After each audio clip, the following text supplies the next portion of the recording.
মার্কিন ইরান চুক্তিকে বুড়ো আঙুল দেখিয়ে লেবাননে ইসরায়েলের রক্তক্ষয়ী তাণ্ডব।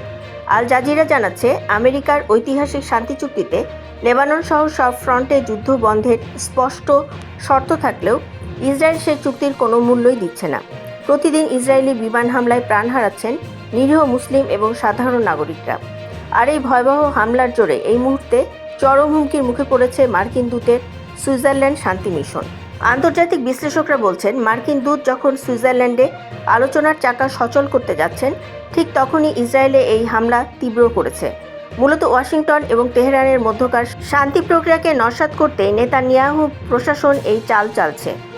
একদিকে চলছে টেবিলের কূটনৈতিক বৈঠক, অন্যদিকে লেবাননের মাটিতে জ্বলছে আগুন। ইসরায়েলের এই একগুঁয়েমি আমেরিকার বিশ্ব কূটনৈতিক মর্যাদাকে চরম প্রশ্নবিদ্ধ করছে।